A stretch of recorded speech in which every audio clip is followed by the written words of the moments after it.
All right. So for the virtual program this week, the question is focused on elections. So we want to know what are your personal stresses going into or just waiting for the results, and then how are you coping with them? So I'll start personally. Stresses, I'm not really having too much stress. It is very like nerve wracking and anxiety inducing.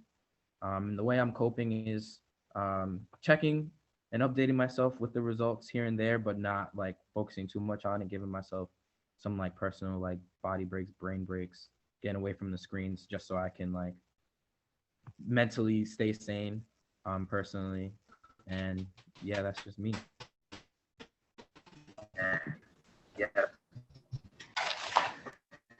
So can you repeat the first question again? What stresses are you feeling or going through the elections right now?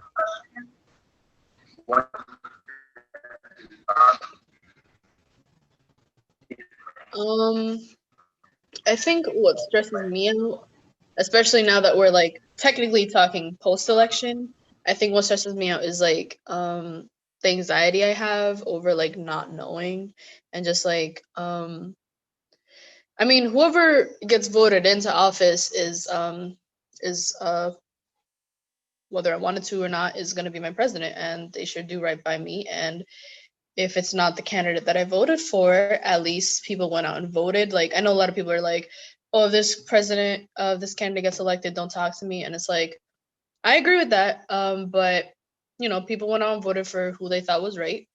I don't have to agree with their choice, but they did what they thought was best for them. And I don't know. I just so much is going on right now that I just hope everything turns out okay and that with how many people have like gone out and voted that we can all, you know, if we don't like something that, you know, we've put our vote, our choice in and that hopefully we can fight the good fight, I guess, and keep fighting for against injustice and for justice. No, yeah, I agree. I just believe it doesn't stop here. I mean, this election was very important for us Black people and minorities, but I don't think it stops here. I feel like we need to continue to work together and apply pressure because at the end of the day, this is all for us, and they're obviously not gonna help us with anything.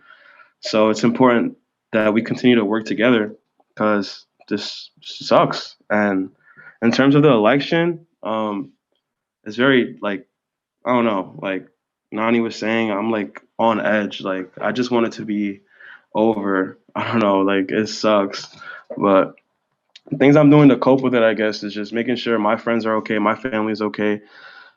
Just hearing that they're doing all right makes me feel better. So I guess I take it day by day like that. But that's just me.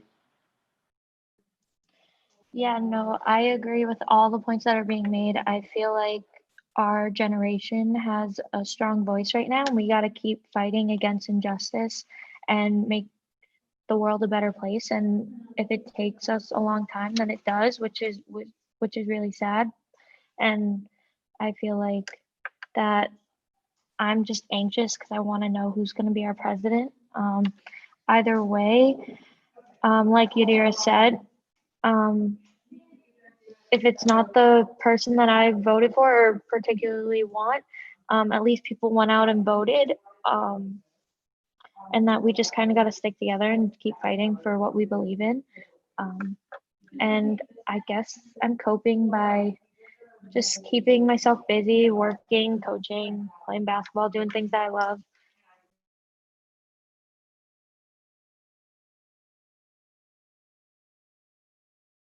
So, with this election, there's been a lot of tension, even in college. Like, it's kind of loomed over to all my classes and like talking about mental health and all that stuff. And personally, all I feel is like just like a I don't even know how to explain it, but like my heart is like always like kind of clenched when we talk about it. Like it kind of it's like hard to breathe.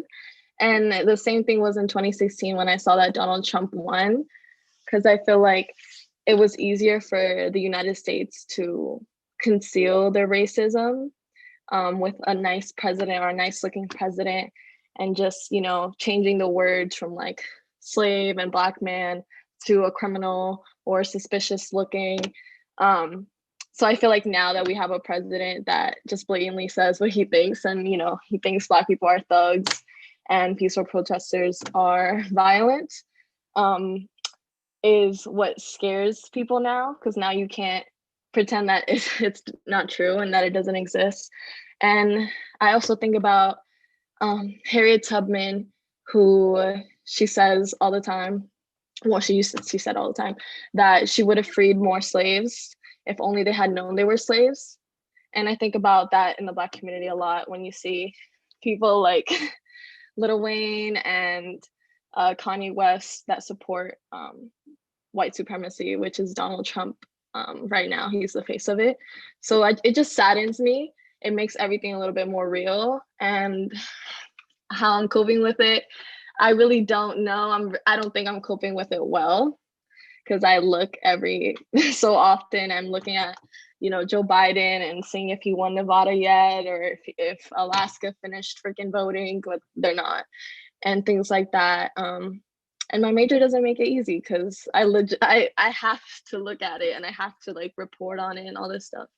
So I'm hoping for the best, but regardless of who wins, I just see a lot of Black lives lost, unfortunately. So